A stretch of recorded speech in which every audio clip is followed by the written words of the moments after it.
fin de los tiempos. Libro 2.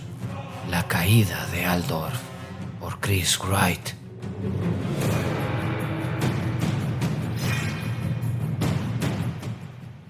Capítulo 21. Gurk se abría paso al galope por la larga calzada que conducía al Palacio Imperial, encontrando cada vez menos resistencia. Desde su habitual posición elevada, Otto apremiaba a su descomunal hermano para que apretara el paso, mientras le fustigaba con el mango de la guadaña en el cuello escamado. «¡No hay tiempo!», bramaba con una mezcla de regocijo y de consternación. «¡No hay tiempo! ¡Aplastar y destruir! ¡Aplastar y pisotear!». La batalla en la puerta occidental había sido un asunto exasperantemente lento, ya que las fuerzas defensoras habían resistido en sus puestos mucho más tiempo del que tenían derecho. Los cañones habían causado estragos en sus mejores tropas, hasta que Ezrak al fin había conseguido acercarse lo suficiente para hacerlos estallar con un par de selectos conjuros. Aún entonces, los mortales, haciendo gala de una supina estupidez y de una asombrosa capacidad para irritarlo, permanecieron sobre los adarves demasiado tiempo. Los lideraba un temible capitán de uniforme blanco y negro que los había exhortado con una bravuconería rayana en la locura. Otto se había visto obligado a liquidarlo personalmente. Había saltado de la espalda de Gurk para acometerlo con la guadaña.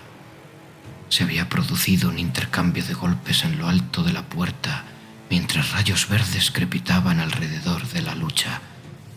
El humano había luchado bien, blandiendo su ancha espada a dos manos con agilidad y fuerza.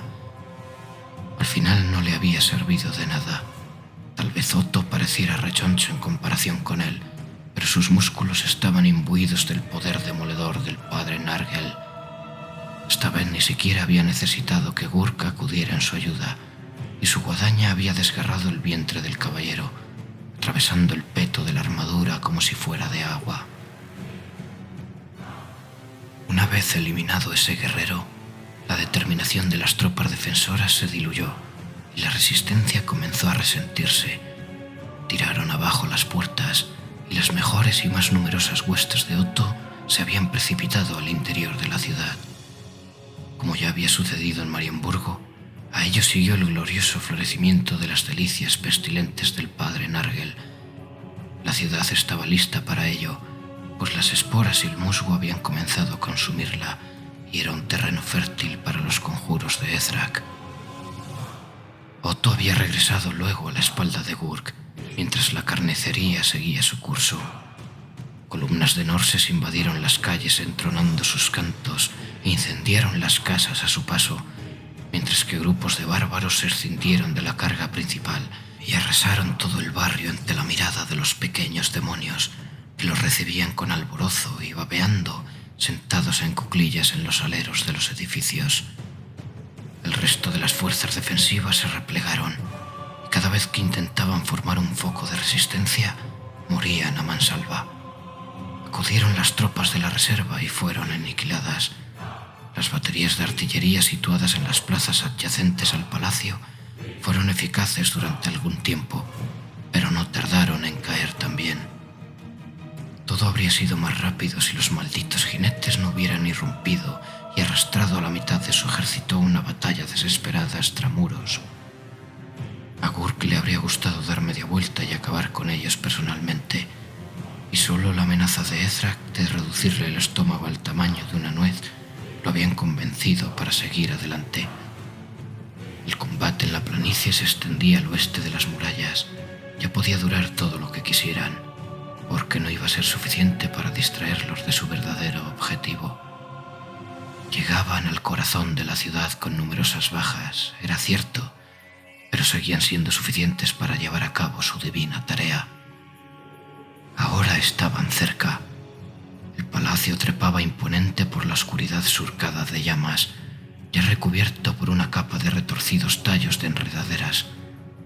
Sus enormes puertas yacían agrietadas en el suelo, mientras que las portentosas cúpulas estaban abiertas como cáscaras de huevo y las inmensas torres eran pasto del fuego. Los demonios saltaban y corrían por los largos adarves de altas y estrechas almenas, persiguiendo con un meritorio y malintencionado entusiasmo al puñado de defensores que quedaban vivos. Los relámpagos caían y se retorcían sobre su devastada fachada. «¡Ahí está, hermano!», exclamó Otto, poniéndose de pie sobre los bamboleantes hombros de Gurk. «¿Lo ves? ¡Ahí está!». Incluso Ezrak sonreía. También él se había puesto de pie, apoyado en el báculo. El palacio imperial, el verdadero corazón del reino de los mortales, se alzaba semiderruido ante ellos. Ningún ejército invasor había llegado nunca tan lejos. Allí estaba el trono del diosecillo de los mortales. Era el mismísimo corazón de su vil y decadente reino, y ellos lo tenían al alcance de la mano. Habían matado y vuelto a matar, hasta que el lodazal en el que se había convertido las calles de Aldorf se había teñido del color del vino derramado, y esta era su recompensa. Otto contempló el colosal edificio y se echó a reír. La risa le escindió los labios y fluyó como un torrente espumoso desde su boca. Agitaba los hombros y le dolían las costillas. No quedaba nada. Lo habían conseguido. Gurk, con una felicidad desbordante, recorrió a medio galope la larga calzada que llevaba al palacio, aplastando las estatuas de héroes antiguos que flanqueaban el camino. Lo seguían los hombres de las tribus del norte, poseídos por la alegría arrebatada de saquear la sede de sus ancestrales enemigos. Otto fue el primero en divisar a los recién llegados. En contra de toda lógica, estaban concentrándose más fuerzas defensoras en la muralla que rodeaba el palacio. Como caídos del cielo, se habían desplegado a lo largo de las ruinas del parapeto y aguardaban el momento de la carnicería. En un principio le costó creerlo y lo achacó a una ilusión creada por la precaria luz titilante, pero lentamente fue comprendiendo que era realidad. «¡Los muertos!», masculló. Ezrak había llegado a la misma conclusión. «¡Lo sabía!», espetó el hechicero. «¿Acaso no te lo advertí?». Otto lo fulminó con la mirada. Más esqueletos y cadáveres redividos en un número muy grande se desplegaron en las inmediaciones del palacio y bloquearon el paso a Gurk. A diferencia de los mortales a los que reemplazaban, solo mostraban una entrega implacable y permanecían quietos y en completo silencio, con los pálidos rostros inexpresivos y sin pestañear, frente a la horda que avanzaba hacia ellos. «¿Van a enfrentarse con nosotros por los despojos de este imperio?», espetó con furia Otto. «¿Esto es lo que pretenden? ¿Es que hoy tenemos que aplastar 2 ejércitos?» Ezrak escupió a la espalda de Gurk y comenzó a agitar el báculo. «Se han aliado contra nosotros, hermano. La debilidad los ha unido». El hechicero sonrió levemente. «Pero 2 tablones podridos no hacen una balsa. Ambos serán destruidos». A continuación, blandió el báculo con ambas manos y las campanillas tintinearon furiosamente. Se multiplicaron los rayos de tempestad aethírica que hicieron añicos los adoquines del suelo y lanzaron fragmentos por los aires. El vórtice del Señor de las Sanguijuelas comenzó a girar más rápidamente y de él saltaron enormes pegotes de moco que aterrizaron sobre las filas de no muertos. Las enredaderas y el musgo de tumba que habían brotado en cada centímetro de argamasa de la muralla se contorsionaron como serpientes. Gurk pateaba el suelo como un toro gigante y bramaba. Los norses desplegados a sus pies rugían enardecidos y furiosos al ver que en el último momento les arrebataban en sus narices una presa fácil. «¡Hemos destruido a los mortales!», gritó Otto rojo de ira. «¡Ahora destruiremos a los inmortales!». La espantosa vanguardia del Señor de la Plaga emprendió la carga por la calzada, en dirección a las puertas del palacio, como un torrente de sangre hirviendo tras abrirse la compuerta del canal de desagüe de un matadero. De este modo, con un rugido final, la hueste de los Glotkin colisionó con la fuerza congregada de no muertos, y finalmente se libró una batalla impía en los terrenos del palacio del dios Sigmar.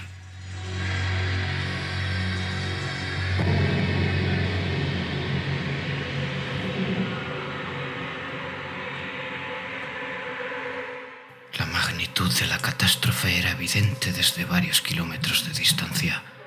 La columna de humo y de vientos huracanados no habían dejado de crecer a medida que Garra de Muerte se acercaba al valle del Reik, y ahora se alzaban en el cielo como una montaña. Era como un gigantesco glacial girando a toda velocidad, como si se estuviera administrando un castigo desmedido a la ciudad de abajo y se exprimiera la vida como un lagar que extrae el jugo de las uvas. Martak y Calfrán se mantuvieron en silencio durante un largo rato. No había palabras para describir lo inconmensurable del fenómeno. El cielo mismo parecía desgarrado y el otro reino vertía su furia en la tierra de abajo. No cabía duda de que nada podía resistir tamaño poder. Cualesquiera que fueran los conjuros que se habían empleado para desatar una devastación como aquella, debían estar fuera del alcance de cualquiera que se hubiera pronunciado antes. El mundo había cambiado de verdad. Martak lo sentía en la sangre. Las leyes que regían sus artes estaban revolviéndose, cediendo a una presión descomunal. Durante el año anterior se había rumoreado que se habían roto los lazos con Sis y que peligraba la frontera entre la vida y la muerte, pero ahora daba la impresión de que los 8 vientos estaban desbocados. «Es imposible detenerlo, señor», gritó al cabo Martak, incapaz de contener la frustración que le generaba lo que estaba haciendo. Se sentía una criatura insignificante, un minúsculo puntito en un cielo infinito, zambulléndose de cabeza en un torbellino de un tamaño y una fuerza aterradores. El emperador no dijo nada. Cuando la magnitud de la tormenta de plaga se había hecho evidente, Calfrán se había encerrado en sí mismo y había azuzado a Garra de Muerte para que volara más deprisa. El grifo todavía exhibía las heridas recibidas en Hefengen y comenzaban a fallarle las fuerzas, pero el emperador no le daba un respiro. Debajo de ellos, los caminos que había abierto el paso de un vasto ejército surcaban el bosque. Había grandes extensiones pisoteadas que delataban las distintas rutas seguidas por el enemigo para desembocar en las puertas de Aldorf. El río era un espeso lodazal de color verde oliva, despojado de todo su poder. Incluso desde el cielo el olor, una penetrante mezcla de muerte, enfermedad y miedo mortal, era abrumador. «¿Decís que soñasteis esto?», le gritó finalmente Calfrans. Martak asintió con gravedad. Todo estaba como lo había previsto, las llamas arrasando las zonas bajas de la ciudad, la carnicería atroz en las murallas, la exuberante vegetación hendiendo los muros de palacio. Según se acercaban, divisó varias batallas repartidas por todo el valle. En el oeste y en el este, jinetes a caballo se empleaban a fondo para llevar a cabo una desesperada retirada ante el mar de infantería del caos. En la puerta norte, las tropas imperiales a duras penas resistían en un palmo de terreno las acometidas de una marea enfervorecida de hombres bestia. En el interior de las murallas la lucha era más confusa y parecía un combate a 3 bandas entre guerreros corrompidos del caos, los restos de la soldadesca imperial y una hueste de no muertos que había alistado bastantes miembros en el barrio pobre y ahora avanzaba por todas las calles de la ciudad. El mundo entero parecía concentrado en Aldorf. Era como si la ciudad de Sigmar los hubiera succionado desde Bretonia, Silvania, los desiertos del norte y las profundidades del bosque. Todos habían acudido a darse un festín con el torturado cadáver del imperio. «He soñado muchas más cosas», replicó Martak. «Ya sabéis a qué me refiero». Calfrans mantuvo la velocidad y dejó de azuzar a Garra de Muerte. Cada vez estaban más cerca de la ciudad, que se extendía abajo en todo su devastado esplendor. «¿Vais a repetirme otra vez que la ley de la muerte ha dejado de cumplirse?» «Así es», dijo Martak, mientras se peleaba con su testaruda montura para que siguiera de cerca al emperador. «¿Pero qué más da? Yo no soy nigromante. No podemos levantar a los muertos». Calfrans alzó la mirada. Su rostro tenía una expresión extraña. Martak nunca había visto una expresión así. No había miedo en ella, ni siquiera ira, sino algo así como resignación. «Seguro que ahora incluso vos lo veis», dijo el emperador, señalando el cielo. Martak siguió la trayectoria de su mirada. Encima de ellos era visible una nueva luz, todavía amortajada por las corrientes del huracán. La estrella de 2 colas, hendida por el resplandor de Mosliev, era distinguible surcando el cielo sobre la inmundicia del mundo. Martak la observó, cautivado por su luz extraña y sobrenatural. No era un brillo reconfortante, no tenía nada de benévolo ni de grato. La estrella de Sigmar siempre había sido el heraldo de grandes dificultades, de cambios radicales y del paso de una era a otra. Las llamas se agitaban detrás de ella, aunque era difícil fijar la vista en ellas. También era imposible no prestarles atención. A Martak le dio un vuelco el corazón. Todos los súbditos del imperio habían crecido escuchando historias sobre el cometa. Los hombres se hacían las señales sobre el pecho antes de participar en una batalla. Las madres lo hacían sobre las cunas de los recién nacidos para protegerlos de terrores nocturnos. Esa era su señal, el signo de piedad interpuesta en un mundo desgarrado por las guerras y la locura que los odiaría para la eternidad. «¿Qué significa?», preguntó Martak. Calfrans no se detuvo. Se acercaban a la ciudad rápidamente. Ante ellos apareció la gran cúpula del Palacio Imperial, derrumbada. En ese momento había varios ejércitos que habían confluido en el complejo del palacio y luchaban entre ellos por el premio. Garra de Muerte inició el descenso. «¡Que no hay que temer a la muerte!», respondió el emperador, y sus palabras se quedaron atrás mientras él se abatía sobre el grifo. Martak, reacio a descender, siguió planeando por encima de él durante un largo momento. Abajo todo apestaba a corrupción y a enfermedad.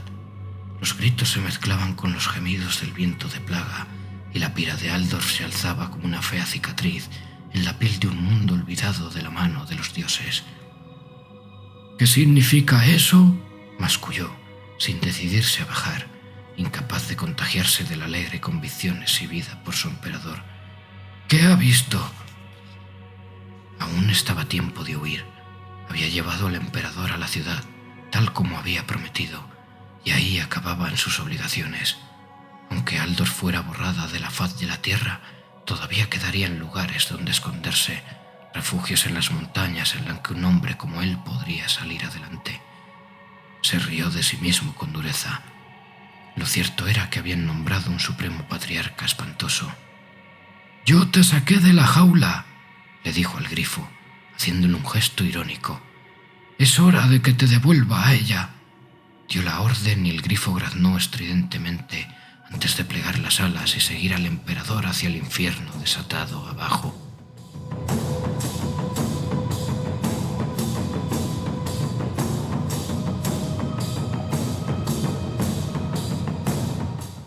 Justo cuando el demonio estaba a punto de alcanzar a Magritte, algo surcó el cielo a la velocidad vertiginosa de los rayos de la tormenta.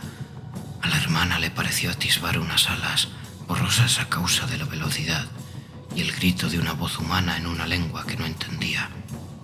Retrocedió para esquivar la acometida de las garras del demonio, y lo que le pareció un águila gigante se abatió directamente sobre el rostro de la mastodóntica criatura. Solo que no era un águila, sino una bestia legendaria, un hipogrifo, mitad caballo, mitad ave, con garras y una larga cola con la que fustigaba al enemigo. El jinete que lo montaba hundió la lanza larga en el corazón del demonio, cuya carne se abrió de un modo repugnante. El demonio chilló y aferró la lanza, pero la inercia de la acometida impulsó al jinete y la punta de acero se hundió más profundamente en el cuerpo de su víctima. De la herida comenzó a manar torrencialmente sangre negra. La criatura se arrancó la flecha del pecho y lanzó por los aires jinete y montura. El hipogrifo se estrelló contra la pared del patio con un crujido de armadura y agrietó las piedras. El demonio se tambaleó con jirones de piel colgándole de la herida en el descomunal torso. La sangre continuaba escapando de su cuerpo como una catarata de agua negra que se precipitaba a lo largo de la abultada barriga y se desparramaba burbujeando por el suelo. Magritte, dominada por el impulso de acudir a socorrer al jinete, echó a correr enarbolando la desafilada hoja y la clavó en la pezuña del demonio. Todas sus fuerzas no dieron para más que para perforar un par de capas del cubría el pie hendido del monstruo y apoyó todo su peso sobre la empuñadura para hundirla hasta el fondo. Para una criatura de su tamaño descomunal, el pinchazo no debió de dolerle más que un arañazo. Aún así le arrancó más alaridos. El demonio se encorvó para agarrar a la hermana, pero ésta retrocedió bruscamente para volver a esquivar la acometida, con el corazón en un puño. Ahora su ataque le parecía más un acto de absoluta temeridad que de valentía. En la distancia corta, el insoportable hedor que despedía era peor, y estuvo a punto de vomitar cuando lanzó las garras hacia ella. Sintió los primeros arañazos de las uñas en la espalda y los tirones en el hábito manchado de sudor y se preparó para morir. «Por lo menos lo he herido», pensó con rencor mientras el demonio la arrastraba hacia sí. Pero entonces la garra la soltó y Magritte cayó de bruces al suelo. Volvió la vista atrás y vio el motivo. El jinete del hipogrifo, perdida la lanza, había cargado de nuevo contra el demonio blandiendo una espada de hoja ancha. Magritte, a pesar del terror y la inmundicia, quedó impresionada por la rutilante apostura del jinete. Su cabello rubio brillaba como el oro y su armadura, si bien surcada de sangre, aún resplandecía con intensidad.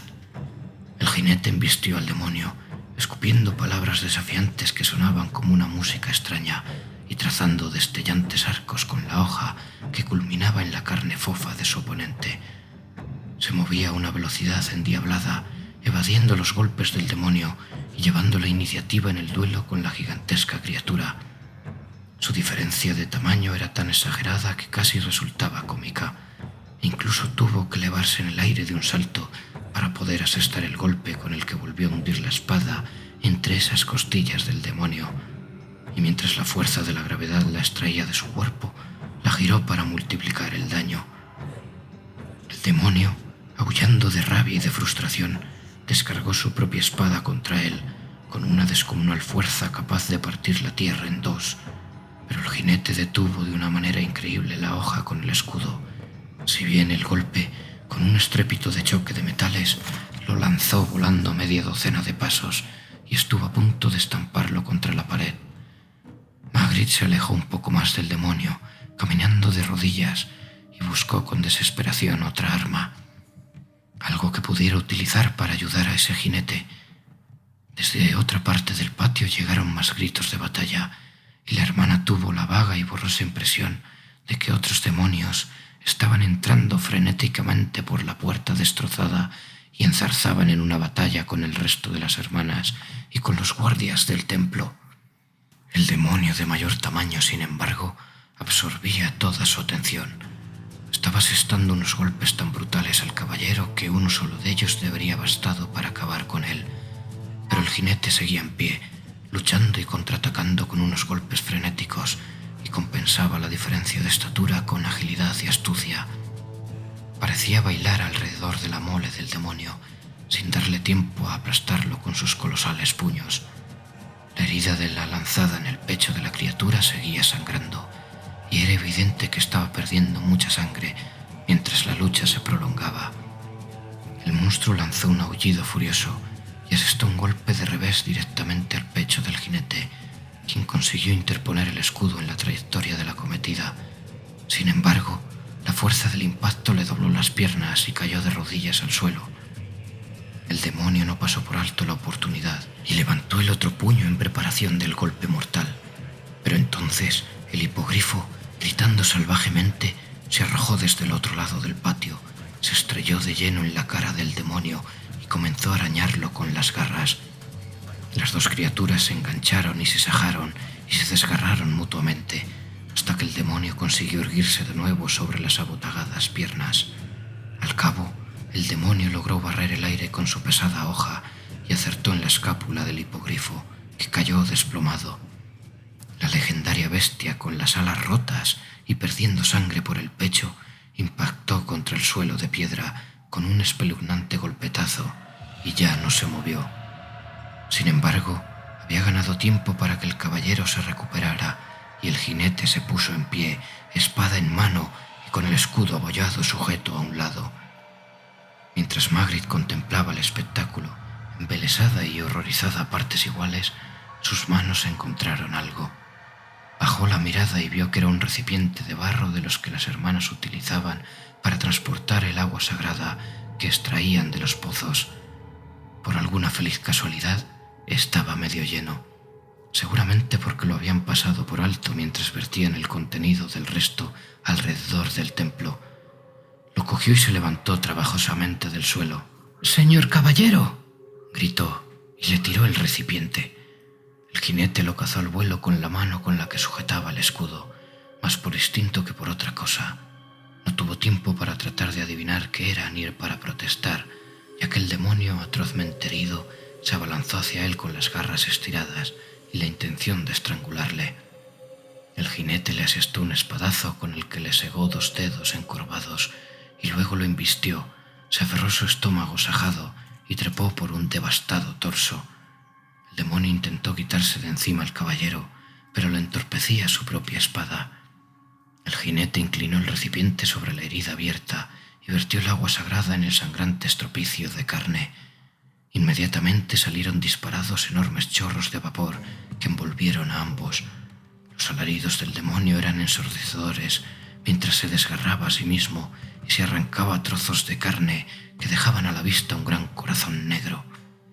El caballero, mientras trataba de no perder el equilibrio, zarandeado por las sacudidas y los espasmos del demonio, empuñó la espada con ambas manos, la levantó por encima de la cabeza con la punta hacia abajo y con un grito vengativo la hundió directamente en el corazón de la criatura, que reventó con una explosión de bullente icor.